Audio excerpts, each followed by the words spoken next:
Hey everybody, welcome to My Green Pets. I'm William Green here with Stephen Van Kampen-Lewis, and we are doing an end of growing season Catasetinae check-in today. So I've got all of my plants out here for show and tell, and we only have about half an hour or less, so we're gonna go quick and hopefully be able to talk about some interesting stuff. Stephen, how you Yeah, doing? I'm good. I love how the catasetum bug has just devoured you, and you are fully in and part of this train. It was funny because, I mean, if I look at the I guess there's five main groups. You've got the Catasetums, Mormotes, Cycnoches, uh, Cloecia, and Galleandra. Is that right? Galeandra's getting more popular, and there's actually two other genera that people don't really grow. There's Dressleria, and there's another one whose name I can't remember. That's in the same group. Yeah, it's there's a bunch. And yeah, and Fred Clark at SVO has really popularized in recent years those first four that I mentioned. And I had had a couple of the Catasetums and thought they were cool. Um, but just size wise, they were really, really big. And I don't know, they didn't bite me quite like the Cycnoches have. I don't know why. I guess I just saw pictures, maybe it was yours actually, of the Coopery that you had Oh, a couple years ago. You had the male flowers and the female flowers, and you talked about like how the female flowers last forever and they're beautiful and all this stuff. And I was like, and if you look at my collection, I would say a good portion of the plants that are not Cattleya are orchids that have pendant blossoms. So oh, that's right. Your there's some, dendrochilums and bulbos yeah, and cycnices and yeah. yeah. I just realized I have a thing for hanging flowers. I love that. So these guys fit the bill. And I'm just going to go ahead and jump right in. Feel free to interrupt at any point. Yeah. This is the only thing I've got in bloom right now. This is a first bloom seedling from Fred Park. This is Signoch's Bronze Embers. Oof. No, it's not. Bronze Vixen, my bad. You got to get that in front of some judges. Bronze Vixen has got that nice olive green color. Uh-huh. It's got kind of bronzy edges. The backs of the flowers have almost a rosy brownish cast. Um, Is, and is there a stripe on the petals there? I can't tell if that's an artifact of the camera or if there's like a lighter stripe in the middle of the petals. I think it might be the texture of the petals Oh, because they are a little rough. They're not smooth. They've got kind of a rough texture to them. But the color is pretty uniform when you look at it straight on when okay. it's well lit and it's not a blurry camera. But I mean that's an AM quality bloom right there. no way. Yeah, easy. Easy. Well, my question is the fact that this is all empty space down here, wouldn't that count against the inflorescence as a whole? If there were other awards where that space wasn't there, it could. And there Okay. might be a few points taken off, so you won't get an FCC, but I mean, that's an easy low AM. And then the next time it blooms with males, you probably get twice as many flowers and you could maybe get a mid-range AM. I wish I could see the color in real life, but Yeah. it could be a mid to high AM if with more flowers. I mean, those flowers are huge, absolutely enormous. That's one thing I've noticed that I like about these guys is just the you get so much bang for your buck. This is the second complex hybrid that I've had bloom this year. There was another one called Fire Embers, which I'll show you here in a second because it's in spike again. And this one had this really nice mustardy yellow color and big flowers, nice fragrance. That's another thing that they tick the box for is fragrance. This one has like a sweet, if you've ever had like a banana flavored candy like Runts, it almost has a really sweet banana-ish fragrance to it. Yeah. This one had a really tart, almost like another kind of a sweet candy fragrance to it. So really nice fragrances, big flowers, and unusual colors that you just don't typically see, like this olive green. And then this one, Mhm. like I said, was that burnt mustardy yellow. I was trying to figure out what color. Some people said turmeric color. But again, just not colors you see too often. Yeah. Um, and yeah, this thing put out the flower spike is as big as the plant. It puts out one, and then here it goes. It's trying to put out another one here. So, congratulations, Fred. That's some pretty cool stuff. Yeah, those look really cool. And I mean, as Fred goes down the rabbit hole of breeding these, making them more and more complex, it's the sizes are getting larger with that Varsavixii size, and then that's probably where the banana scent comes from. Mm. And then the was it the embers, glowing embers, Fire um, embers. fire embers. Yeah, that probably comes. I think there's a bunch of coopery in that one, right? If I remember correctly, it is like a third-ish coopery. Hmm. I could be wrong. It has 5 species in it, but I I don't think have the percentages up. yeah. My memory tells me that that sounds like the coopery scent working in there. Hmm. And then just big flowers, lots of colors. It's a the breeding space for Fred is wide open because no one else is doing anything with What them, and else is he's just doing this exactly making right? the most of it. He's cranking them out. It's He's really cranking. cool. And it's interesting because, when you look at the parents of these guys, they're both really heavily speckled and splotched, Hmm. and yet the offspring that I got, uh, solid, totally solid color, no Interesting. splotches, no indication of spots or splotches at all. But if I go on to like orchid roots where you can see other people's plants, you see this variety of splotches versus solids. So it's really interesting to see what you get. And So this, that's on the same crosses, or that's on the parents that you see the splotches, the parents, the two the parents. parents. Yeah. But there's another bronze vixen on orchid roots that it's very splotchy. Oh, So interesting. Yeah. it Yeah. almost Just makes me wonder, like, are they correctly labeled? I'm assuming they are, but with these things, I'm sure you've seen too, just the variety you can get. yeah, yeah. I mean, there's a lot of the catasetums with a lot of variation, especially if there's denticulatum in the background. Uh, they can just be any color, and then Peleatum has a ton of different colors as well. So you mix those up, and you just get every color in the rainbow, except blue, of course. But Right. I'm sure somebody's working on that somewhere. Oh my gosh. So speaking of Varsavicii, here's my Varsavicii. It's got a nice little spike here. This will be the first time it's bloomed for me. I love the fact that it grows upright. I have Mhm. lots of vertical space in my tent. I don't have a lot of horizontal space, so this is perfect. It takes no more than just the 4-inch square pot.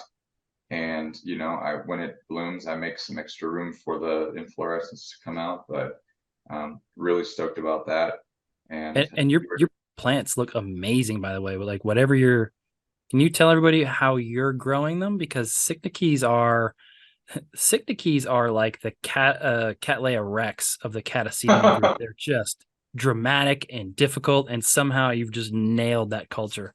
so the conditions in my tent are very stable. In the summer, you have a high temp of like 28 C. I think that's like 80, what, 80, I think it's 85, 82. 86, or it's pretty warm. So basically, warm days, cool nights all year round. My low temps in the summer are around mid 60s Fahrenheit, so like 18, 19 Celsius. And that consistency is maintained through the year. So that's one thing. Its temperatures are very stable. Summer maybe a little warmer on both ends, and then winters a little cooler on both ends, but within that range. The other thing is the tent humidity. While it kind of fluctuates between, maybe high end is in the 90s and low end is in the 40s. Ever since I got my sensor push, which Mm-hmm. is awesome, by the way, which is a sensor that tells you the, what your humidity and temperature is every minute of the day, all day long. The average humidity in there is right around 60 to 65% relative humidity average all the time. So not super humid, but not super dry. So Yeah. just on the, I would say like just on getting into a humid feeling environment. So I, that's I really think consistent I too. think that consistent humidity and temperature and stable conditions is probably really the key. And those sensor pushes help a lot. I've got, in fact, if I were to get up and stand up, I've got one right up here. So I Oh yeah. measure temperatures outside, and I've got some inside, and yeah, no, having that stable environment for the dramatic species, I think It's is key. key. It's Yeah. key. And not to go off on too much of a tangent, but um, a Nepenthes grower back in March gave me 4 Nepenthes plants, and now I have gotten several more of those. And they have very specific temperature uh, drop requirements at night and that kind of stuff. And I think they grow more quickly than orchids, but they're a little bit more delicate as Mhm. well. So I've really had to focus on consistency. But and then watering all summer long when they're growing, they're moist or wet. I don't let them dry out completely at all. They might get a little tiny bit crispy between waterings, but I'm throwing that on there.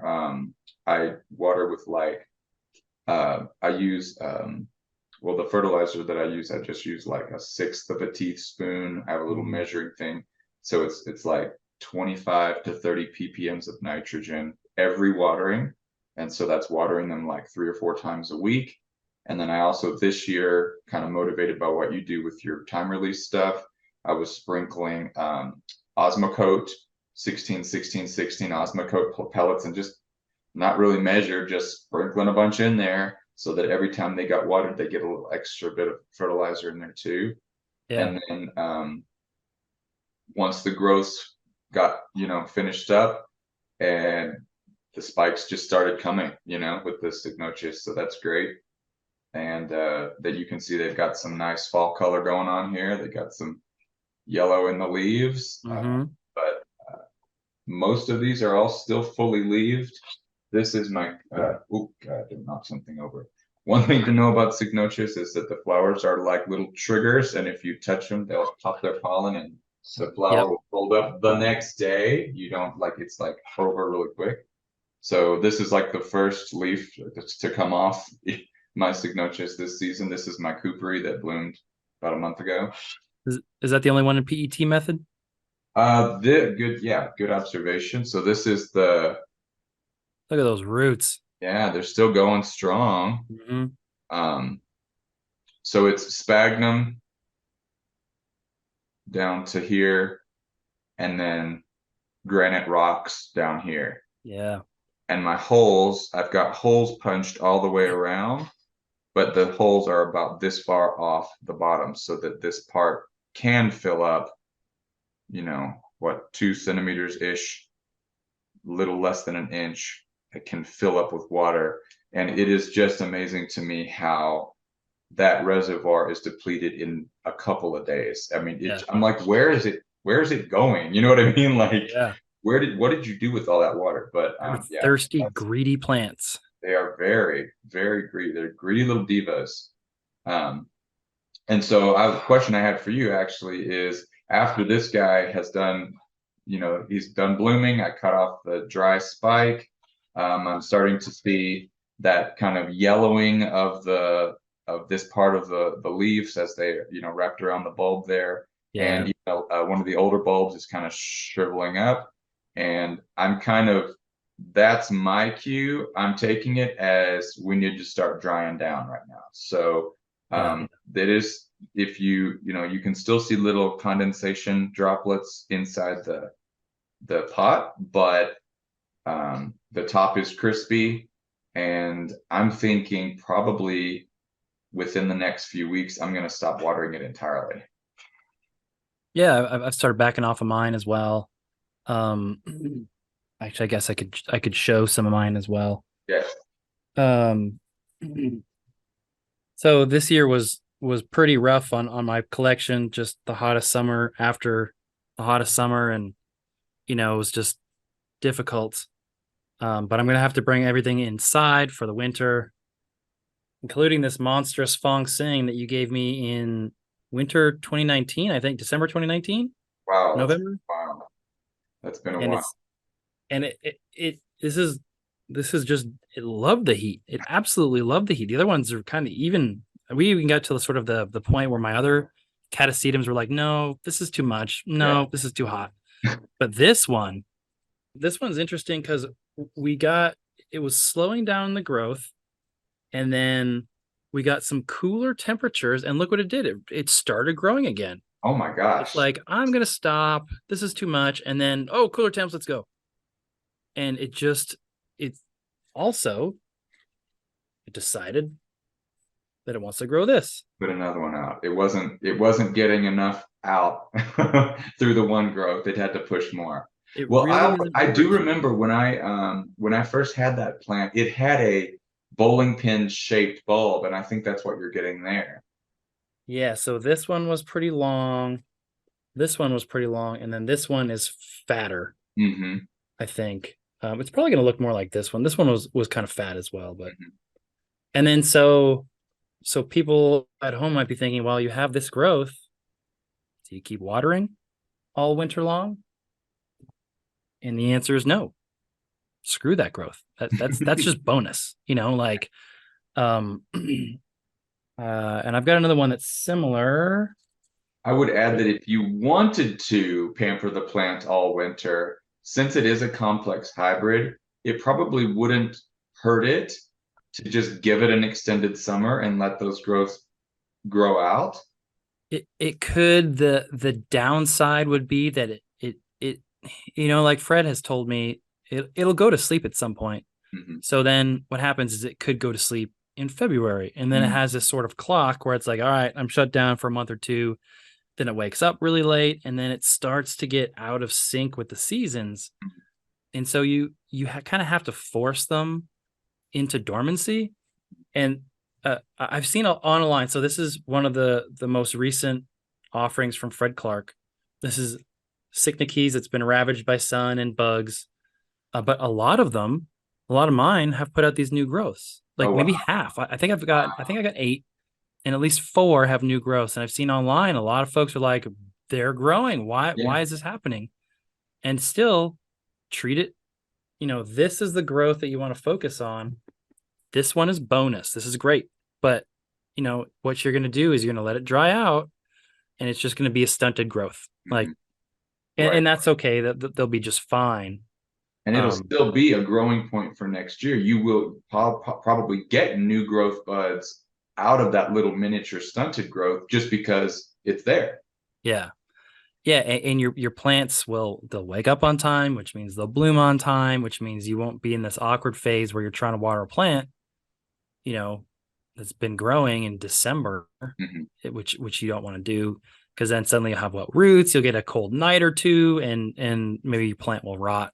Hmm. All the rot is less of a problem for these guys when they're actively growing. In fact, it was 46 outside a couple nights ago for a couple nights in a row, Hmm. and I wasn't worried about it. They've got soaking wet roots, and it's 46, and all the literature says, oh, they're gonna die. No, they're gonna die if they're sleeping and it's 46 and their roots are wet. But if they're active, this is purely conjecture, but I think what happens is that when they're actively growing, that their immune system works. Hmm.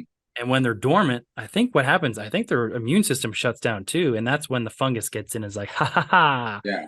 now I'm going to kill you. And Because that's, in nature, everything would be asleep during that dormant season, even the potentially, pathogenic organisms. and it's going to be dry enough. And then even if it does rain, which it does in nature, but they're clinging to the side of a tree, it dries off real quick. It's, the moss that's around them is dry. And there's, a lot of the trees are dropping their leaves. And so it's very hostile environment for fungus to grow that time of year. So I guess maybe, again, this is conjecture, maybe the plants are like, we don't need an immune system, we're going to sleep. we'll wake up in spring and get everything going then. Cool. But yeah, We have about 10 minutes left according to Zoom. So there's no way I'm going to get through all of these, but I did want to show you a couple that I got from SBO this fall as well. This is another one of those new complex Signochus hybrids. Again, both dark splotchy parents, but does not in any way indicate that I'm going to get dark splotchy offspring, but I'm hoping for something like that. This is 10629 Alexis Jesus Pardo by Dark Swan. That means it's got a nice little spike pushing out. that is cool. I'm excited about because I get that instant gratification of knowing what the flower is going to look like if I don't break it off. And then this is the second Signochus cooperi. I got one this year that's got that emerald green parent. Oh, cool. Hope, yeah, with the hope that the flowers will be green or so we'll see. I'm pretty impressed with the looks like there's going to be maybe up to 8 or 9 flowers on that spike for a little little guy like that. That's not too shabby. It is cool to see how they grow straight up and then sort of come back to earth in this arc. Yeah, I love that. I did want one Colossia I didn't mention last time is this one. This is a new hybrid. It's Grace Dun by Dodsoniana. And Grace Dun's a winter bloomer. Dodsoniana is a summer bloomer. And this thing is an absolute beast. I'm actually showing you the wrong one.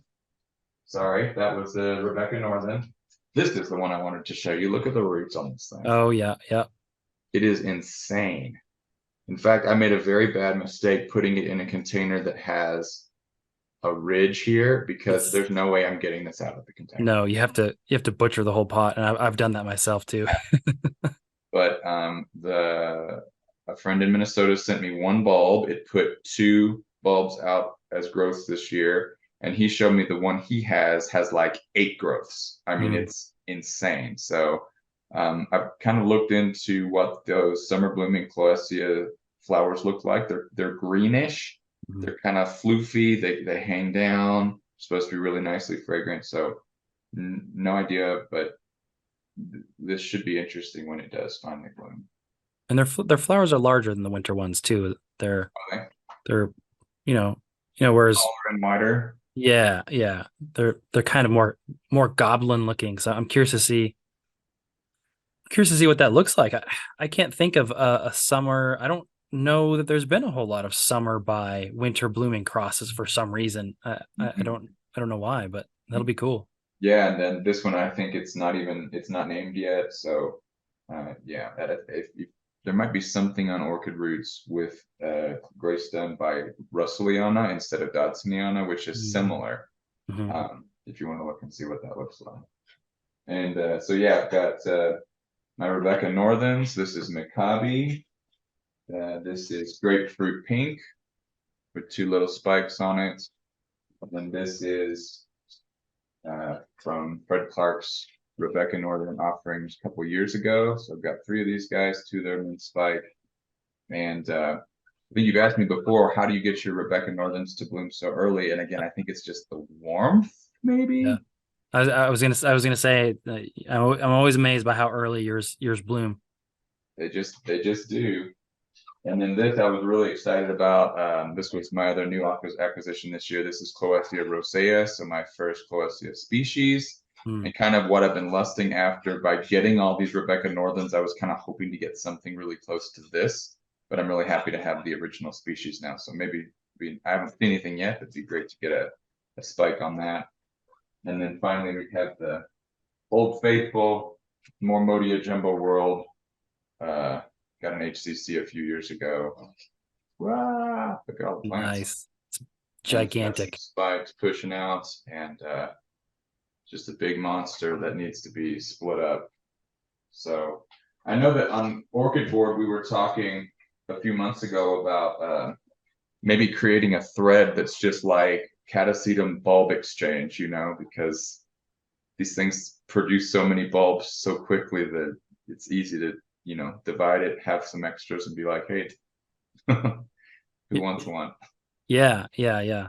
Yeah, I mean, I've always sold mine. There's like some orchid Facebook groups dedicated to sales, and I've always carved them up and sold them over there. But that would be a great way to do it for just trades. Hmm. Yeah, and with Um, the I, newer hybrids, it's just amazing. One bulb's enough. oh yeah, yeah, yeah. Oh, God, what? I had Closetum Dragon's something, and just I got one bulb in the mail from someone on Orchid Board, Katrina, I think her name was, and I think I divided it every other year into two or three divisions and just kept selling and trading, and it was amazingly like, yeah, those close sedums, especially the close sedums, are just they get monstrous. Yeah. But before our time is up, I do want to show. I was telling you before we started filming. So this is Catasetum Yusuf Nyazi by Black Knight. You can see my hideous handwriting there. And I'll show photos of the parents, but they're both very dark. So I'm really curious to see what these look like. I sent these to my friend Frank in Louisiana to get them flasked, and he wrote back to me. I think it was like 2 days after I had done that last chat with Fred, and that and Fred was like, "Oh yeah, I always want to deflask them in spring so they grow through the whole season and they can go to sleep." 2 days later, I got these in the mail, so I'm like, "Oh no," but Well, I'll just pamper them. But I've gotten kind of a way. I've typically done community pots in a single pot. uh-huh. I've got these little 12 cell trays that I was going to grow tomatoes and stuff in. I've got a Uh-huh. bunch.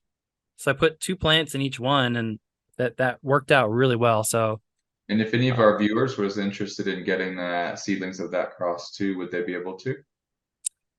I think the folks who flasked it up are at Louisiana Orchid Connection. So I assume they're going to sell those because I didn't, I sent pods and they're gigantic, as you know.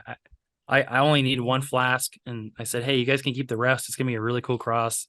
Do whatever you want. So I suspect that those will pop up Reach over out. there. Okay. Yeah. Yeah. Asking for a friend. Yeah. Yeah. And should be just a really cool dark catasetum. I Yeah. assume, who knows, Looks really Peliodum close in there. is in the background, is and expansum is too, so it could just be a rainbow of colors. I love it when they've got that really almost black and then like a nice bold yellow stripe or something right in the middle. I like that contrast. Yeah, and the Black Knight has that black flower with a neon white lip. Oh, nice. It's got that Peliodum shape, so it has that sort of indented, almost a mouth, and that whoops, and that's the white part. And then the Yusef Nyazi is a sort of long, spindly shaped dark flower, and the lip is dark green, like a very, very dark forest green. Cool. And then the rest of it is this sort of dark tan, tenebrosum type color. It's really cool. All right. Well, this might be a good moment to say our goodbyes. Zoom says we have a minute left. So yeah, thanks for sharing plants with us. Thanks for listening to me go through my whole collection. Just get some feedback. I'm pretty happy with how things are going, but there's always room for improvement. Yeah, and when I get my indoor setup, I'll probably be pinging you for tips, and get a tent, and then I'll get an IKEA deal and get all my plants inside. You can kind of see them over here. I'll sell a lot and then bring some inside, including Fong Sing. All right, sounds good. Well, a pleasure as always, Stephen, sorry. And we will see you again next time. Sounds good. All See ya. right, take care.